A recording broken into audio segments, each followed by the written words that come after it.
لو بتستخدم مسكنات لفترات طويلة وعلى طول عمال على بطال بتستخدم مسكنات، تعال اقولك ايه اسرع مسكنات ممكن تستخدمها وتأثيرها بيقعد فترة قد ايه، علشان لو محتاج حاجة سريعة تستخدمها ولو محتاج حاجة تقعد معاك فترة طويلة تعرف تستخدم ايه. ما تاخدش عمال على بطال وتقعد تبلبع مسكنات وتعمل حمل على الكلى والكبدة عندك وتأثر عليهم. بنقسم المسكنات لحاجتين، حاجة اسمها شورت اكتنج وحاجة اسمها لونج اكتنج او رابيد اونست، تمام كده، او لونج اونست. يعني ايه؟ يعني مسكنات مجرد ما بتاخدها في خلال ربع ساعة بتشتغل، بس بتشتغل لمدة 4 أو 6 ساعات.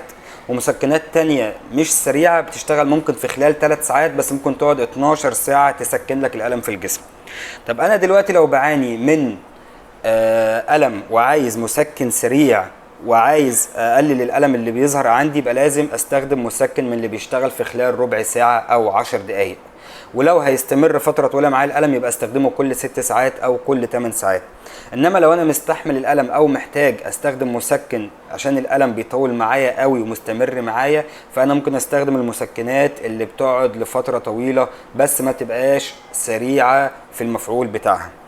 هنقسم اول حاجه اسرع عندنا في المسكنات وهو البنادول ادفانس. البنادول ادفانس ده بيشتغل في خلال ربع ساعه بالظبط، تاثيره من 4 ل 6 ساعات، مفعوله بيقعد 4 ل 6 ساعات. يعني انا لو تعبان مصدع وعايز حاجه سريعه البنادول ادفانس امن واحسن حاجه ليا. ماده الباراسيتامول اللي البنادول بيحتوي عليها زي السيتال والبنادول والبرامول والباراسيتامول دي بتشتغل في خلال من نص ساعه لساعه وبتقعد ل4 6 ساعات. انما البنادول ادفانس بيتميز ان التكنيك بتاعه اسرع منهم، خلال ربع ساعه بيكون شغال. عندنا ماده البروفين بتشتغل من نص ساعه لساعه وبرده بتقعد من 4 ل 6 ساعات.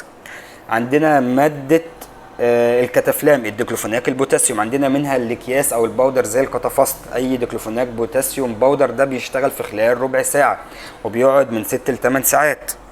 ولو الحبوب الديكلوفيناك البوتاسيوم زي الكتافلام برضو هتشتغل في خلال من نص ساعه لساعه وهتقعد من 6 ل 8 ساعات. لو عايز تستخدم حاجة سريعة تجيب معاك نتيجة وحاجة تطول معاك في طول فترة الاستخدام، هتستخدم حاجة سريعة زي البنادول ادفانس او الكتافاست اكياس اللي على هيئة بودرة، وهتستخدم سيلبريكس راس دي بتشتغل بعد 3 ساعات بس مفعولها بيقعد 12 ساعة في الجسم. فانت كده ضمنت ان المسكن اللي انت هتستخدمه هيشتغل بسرعة في خلال ربع ساعة، وفي نفس الوقت السيلبريكس التاني اللي انت اخدته هيستمر مفعوله معاك ل 12 ساعة. يبقى انت كده حققت الاثنين ومفيش معاهم اي مشكلة.